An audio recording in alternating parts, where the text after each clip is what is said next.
Hey everybody, welcome back to another episode of Garage Studio Modelers. I'm Dave Forrest, this is my good friend Harvey Lowe. And in today's episode, Harvey's going to continue work on his Sheridan. So Harvey, what do you have in store for us today? Okay, so we're just going to go over where we left off. You may recall the last episode, I was doing a lot of modulation, and then I was applying the final colors to the hull.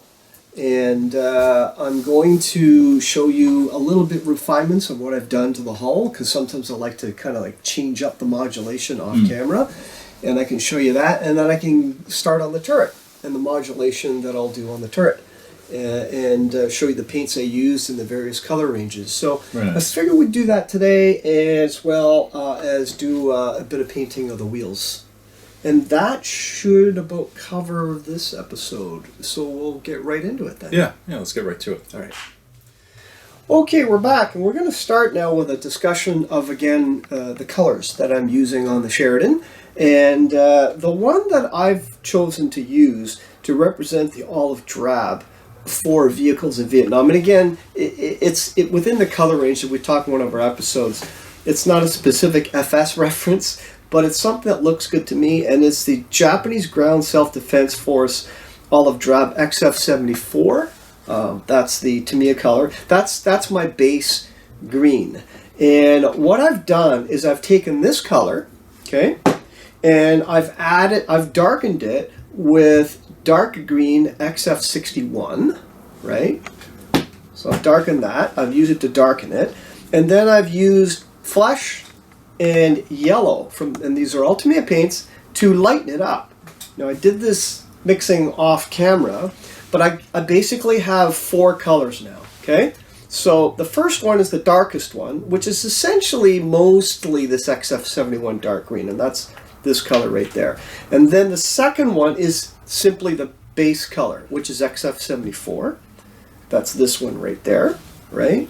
And then the third one is I begin to lighten it up with yellow and tan, and basically these 2 colors.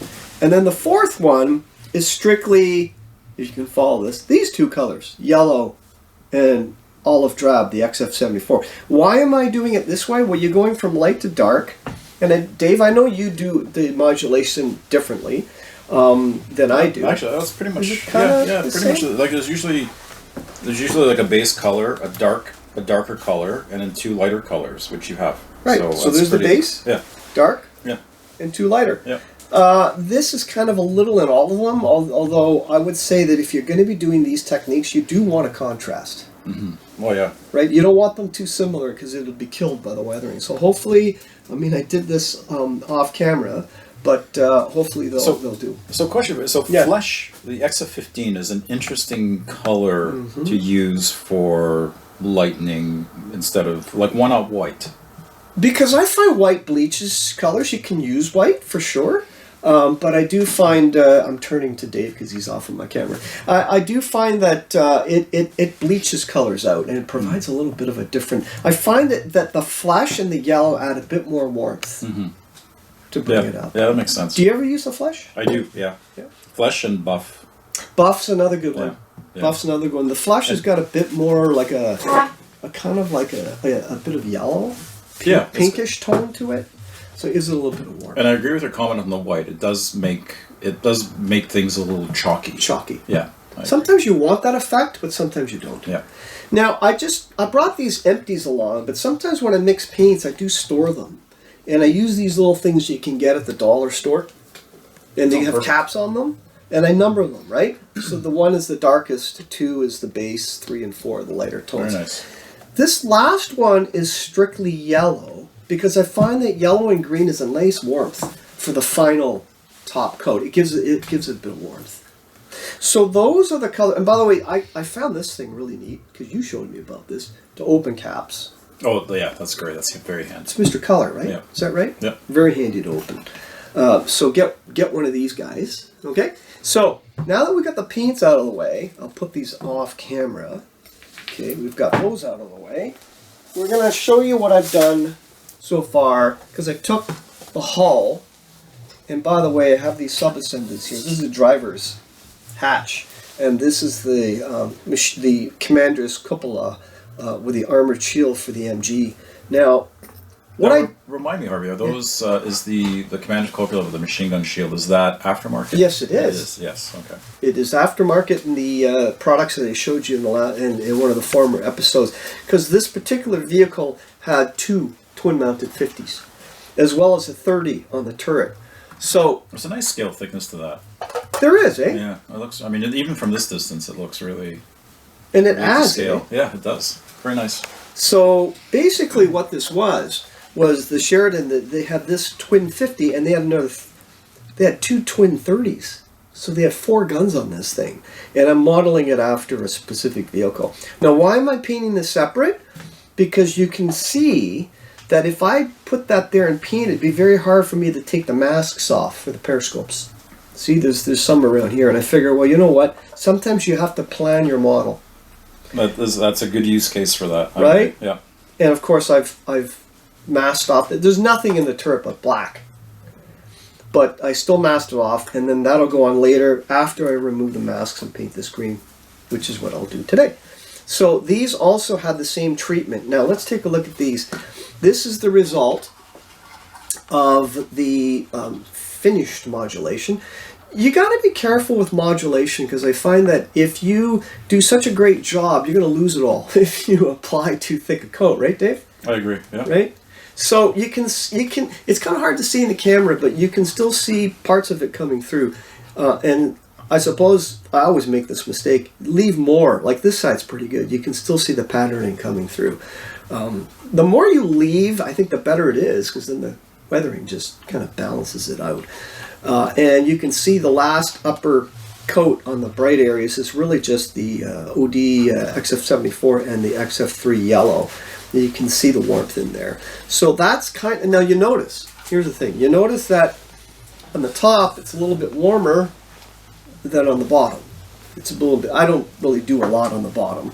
It's a lot more darker, as well as the wheel areas. You can see it's bright here and it's dark there. How that'll show up after I weather it, I don't know. Well, you'll have the wheels on. That'll cover a lot of it. It right? will. Yeah, so. I don't do a lot in the wheels, like you said. You don't, right? You're not going to see it. Yeah, if you don't see it. Right? Yeah. And you've already seen what I've done with the turret, so that's what it looks like with the black. That is a nice olive drab hue. It's nice, huh? Yeah, it does look good. It's not bad. It's Japanese Ground Self-Defense Force, right? So that will do weathering and painting in the future. Was that a recommendation from somebody? Yeah, on the web I found everyone seems to be saying, "Oh, this OD is pretty good," but again, you could use any olive drab, I would think. Yeah. As Brett G mentioned earlier, it's in the range. 50 shades of olive drab. 50 shades of olive drab. Okay, so now we're going to start with the turret, do the same thing we did with the hull, and the only difference is this was black based, and then this one's all white, so we'll see what happens. I don't know if it's going to make a huge difference. And these are the mixing cups I use. You get these from the dollar store as well. Dollar store shot glasses, they're great. They're great. Yeah. They're great. The only thing with these shot glasses, though, is if you're mixing colors like lacquers, it does attack. It really does, yeah. right? It softens it. Yeah. It does. So do you use these for your Tamiya lacquers? I do, yeah. And you have to be quick, right? Because you let them sit there and eat away. Well, I wouldn't use them to store the paint in. Right. It softens it, but it doesn't go through it. Yeah. Right. So, but I use them. They're very disposable for me. They're really great for mixing. But yeah, be careful when you're using the hot lacquers. And the wheels, Dave, I took your advice. I don't take your advice a lot, but this time I will. And you said, just don't bother masking off the rubber on the wheels. So let's try that. Yeah. Because it's a lot of work to mask. It's a lot of work, and that's why I didn't modulate. And if you're gonna weather it, yeah, like with whatever you're putting on there, it's gonna hide all that. Right. So I didn't modulate the wheels because you're gonna have a bunch of mud on it. Why do this on the wheels? I think I'm gonna lose it if I'm gonna be applying a lot. Yeah, it depends how much mud you put. But if you're gonna put mud on there, like a decent amount, it's gonna cover it. Yeah, and I'm looking at a lot of pictures of Vietnam vehicles, and they're just covered in dust and mud. So I didn't bother weathering the wheels. So we can start on this. Got my put my compressor on. Sorry about the noise. And these are pre-mixed. I mixed these off screen. I did use this basic Tamiya X20, roughly 50-50, maybe even a little bit more thinner. And again, I did this by eye, so hopefully it's going to turn out. This is my trusty Iwata HPB Plus. I love these airbrushes. By the way, I use these brushes so much. I've gone through several of them. I keep this little box from my old airbrush as spare parts. Nice. Don't throw anything out. If you do find, some brushes do have their lifespan because I use these so much. And this is kind of like, I think, my third HPB. And they're nice airbrushes. They're beautiful. This one's, I think, a 0.3 needle. And by the way, I never spray with this thing on. I always take it off. Is that right? Why is that? Because I find if you're spraying and your nozzle's clogged, you just pull it back. To get it, you pull it back. I don't need it preset unless I'm doing camouflage patterns. You don't use that preset. I never actually use it either. Yeah, I don't. Like I could, and if you could do this, you can reach in and do this, but I don't use this too much unless I'm doing fine pattern Japanese aircraft camo. I just find it's just easier. Sometimes I even undo this and then pull the needle back and forth, right? Because it cleans the needle, and you can't do that with this back guard on. Yeah. And you can easily reach everything. So this brush, I bought this little Mac valve. It goes up to an Iwata as well, and this you can adjust the air pressure right here, which is pretty handy, right? Some brushes have Mac valve built in. This one does not. So this is kind of like my go-to at a 0.3 needle. All right. So this is what I'm going to be using. Air pressure. What is it? Maybe 10, 12. Yeah, 10 to 12. 10, 12. So put that. Don't forget, you always want a spare needle. I do have a custom micron, but I only use that for very fine spray patterns. But for this stuff, I usually go with this. Have you noticed the difference between the custom micron and the HPV? Oh yeah. If you're doing 70-second 109s, if you're doing squiggly patterns like I love to do on Japanese aircraft, it's worth getting. Custom micron, all the way. Yeah. Oh yeah, I love it. I use, like, if you're doing 70-second German armor, yeah, custom micron. Nice. But again, you got to play with your mixes. So now, what I normally do, and maybe you can chime in if you do it differently. I'm going to start with the overall base color. And again, I don't have a set formula. Now, would you have a different approach to this if this was like a black base versus white with appreciating? Probably. If it's a black base, I still start with the main color. You do. I start with the main color, and then I go dark, and I know you like to build up. I work from the darkest color to the lightest. Always. But that's just It's just preference. Yeah. So we're going to pull this light in a bit more so you can see. Does that get in the way? No, that doesn't. So this is very light, see? Very light. You're just building up. The first coat, actually what you should do is use the barrel to hang on to it. Kind of like use the bottom of the turret to get an idea of how well the color is going to look, see? So you're just really kind of layering it on pretty generally. Yep. Like you're not working within certain areas, panels, whatever the case may be. It's just getting the base color. And again, everybody's different, right? And again, I'm using the bottom to kind of get... You don't want to destroy all this nice modulation effect, right? And I use the paper towel to kind of give you an idea of how much paint's coming out. By the way, when I spray, I have a light there too. And I find that spraying with a light and the background, you can actually see the mist come out. Yeah. And by seeing the mist come out, it gives you even more control. Too much paint's coming out, not enough, right? You can see it's building up. Pretty basic. So just like light translucent. Translucent. Yeah. See, and this is just one light pass so far. Will I do another? Probably not yet. Keep it light. Right? Make sure there's still paint out. You see it's covering, right? Yeah, it's covering. And maybe that's as far as I go for now, because I kind of like to keep some of that modulation in place. I'm already out. More. You can see it goes through a lot of paint if your paint is really thin. Right? But you get more control out of it, though. Yeah, you do. So you don't want to do that on the model. You want to be out here. See? Yeah, building it up lightly. You're building it up. You don't want to go in there because look at that. You're kind of out here. See? See the difference on the paper towel? And again, practice, guys. For those comments I made earlier, those guys that get intimidated by using an airbrush, it's all practice. So I'm going to stop there, and that's the base coat. And dump that back in, and I'm going to now hit it with the dark stuff. And you're building up again. Right? Now this one, you can kind of go in a little closer, right? And again, you're going in the dark areas. And I'm doing this fairly quick, right? And around the edges. Now there's still black in those areas that I did for the modulation. You're just applying the dark green to kind of like re-accentuate. Is that a word? Like, are you spraying this like along panel lines? Yep. And is that what you're doing? Yep. Yep. That's exactly what I'm doing. And now it's a really dark green. See? Yeah, you can see there is a difference. There is a difference. Yeah, it's building off of your modulation.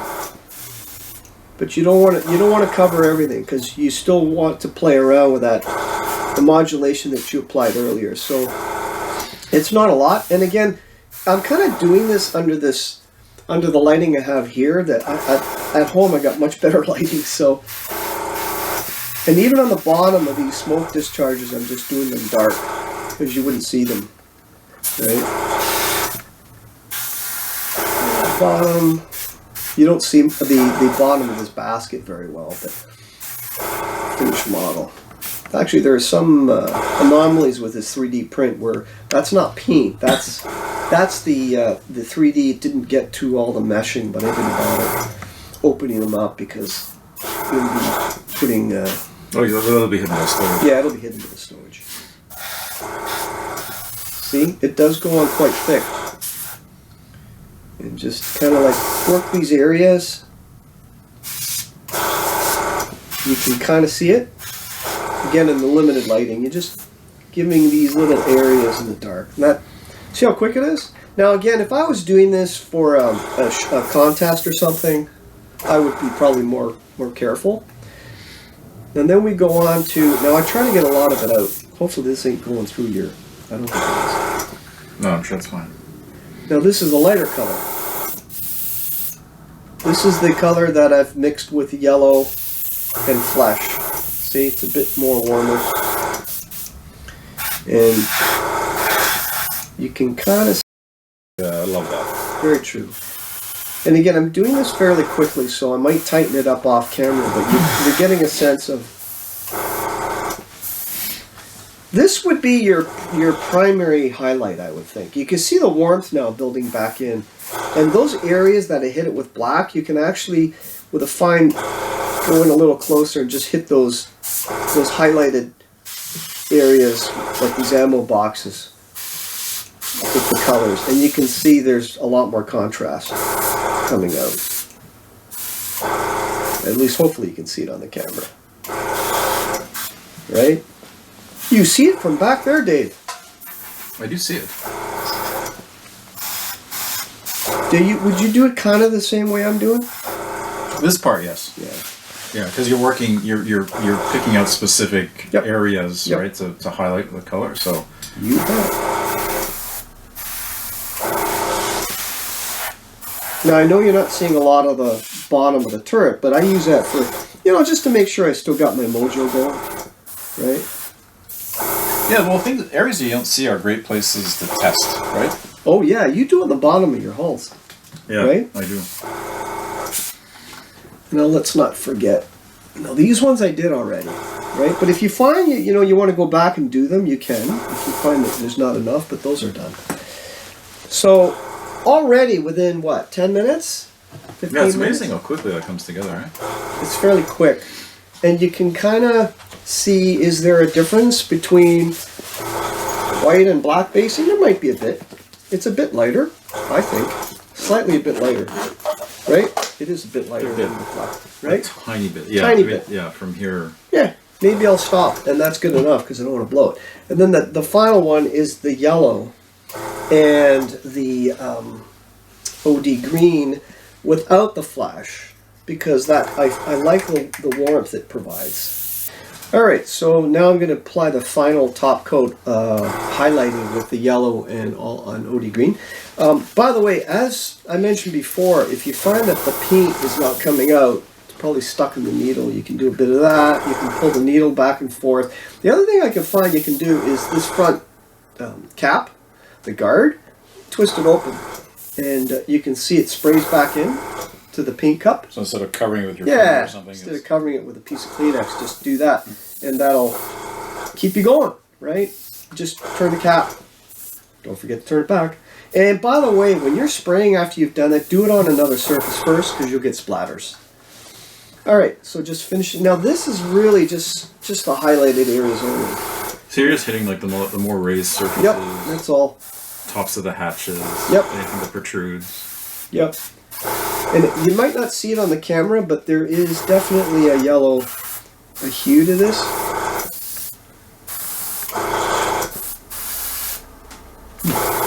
Right? Just the top surfaces. I'm doing this fairly quickly too.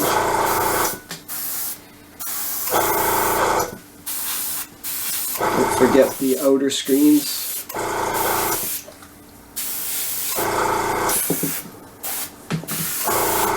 I'll tighten it up off camera, but it's kind of like giving me what I want. Tops of the smoke dischargers. Now you notice this paint dries fairly quickly. It'd even be quicker if you use like Mr. Leveling Thinner, but for these colors I just use the Tamiya XF20.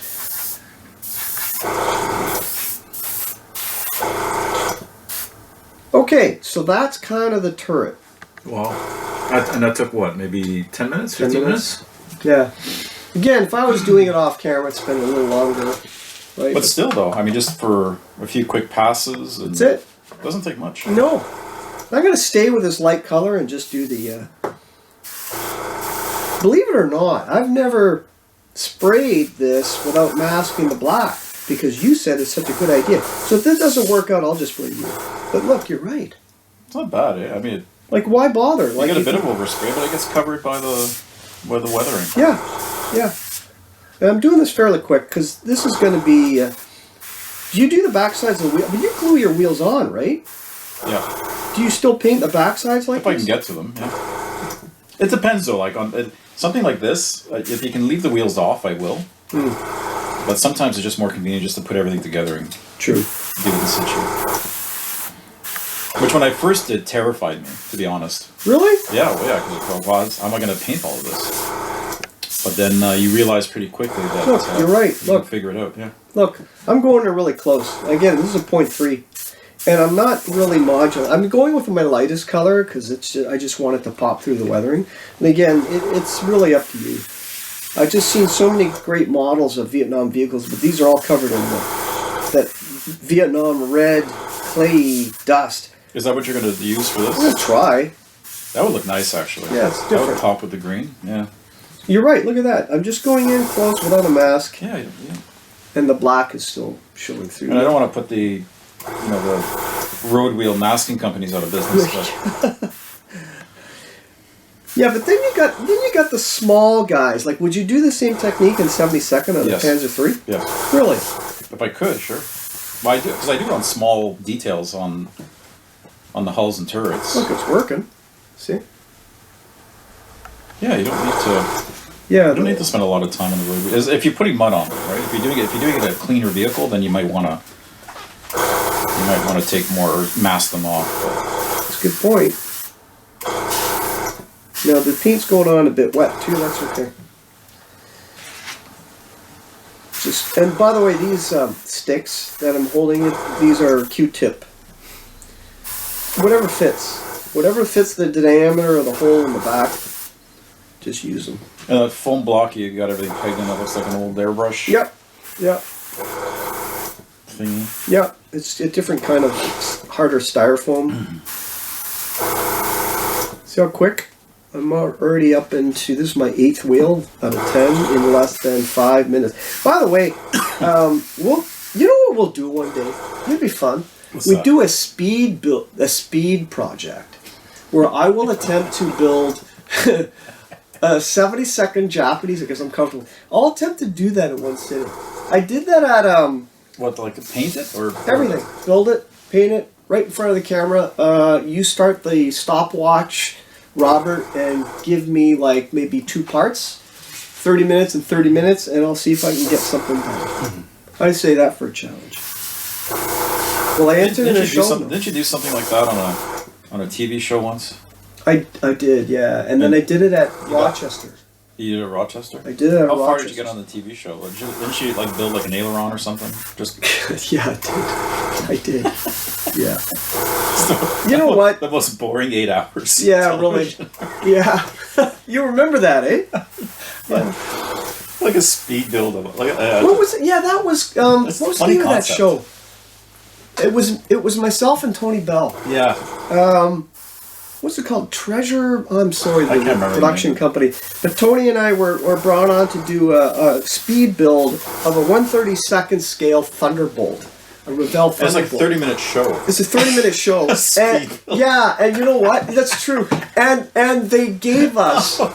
Actually, they gave us 15 minutes because the show was 30 minutes. And Tony and I were like, Tony's like, he's a master builder.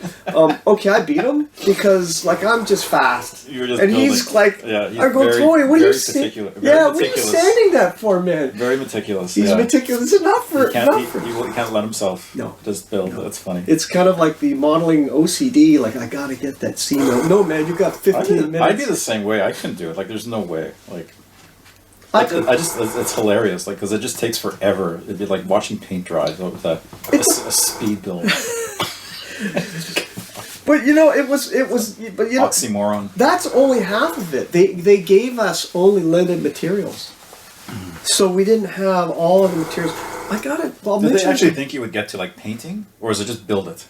Did they actually? I think we just got to building it. Yeah. Right. Even. But.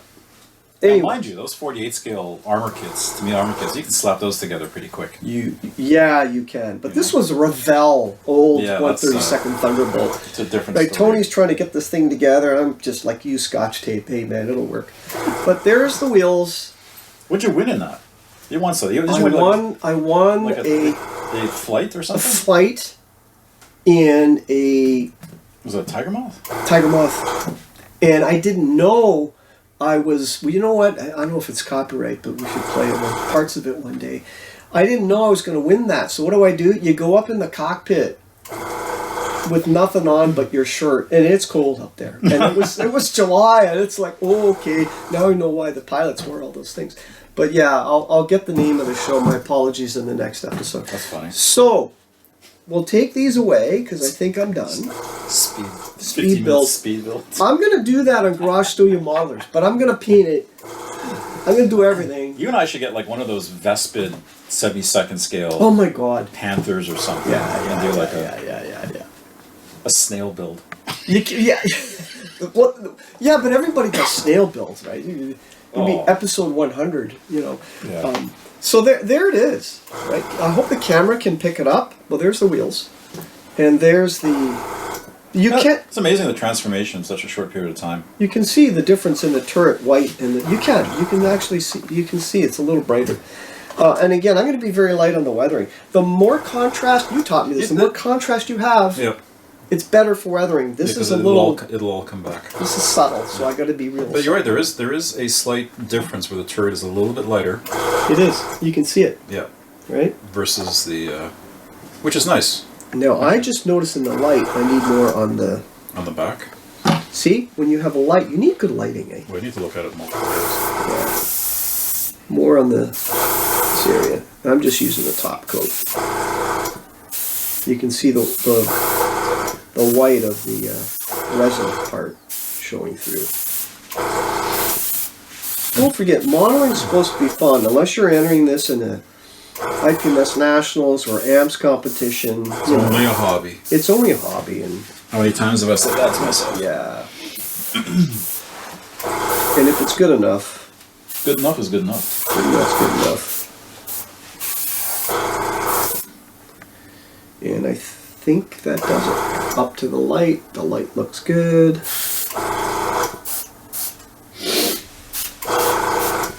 And I think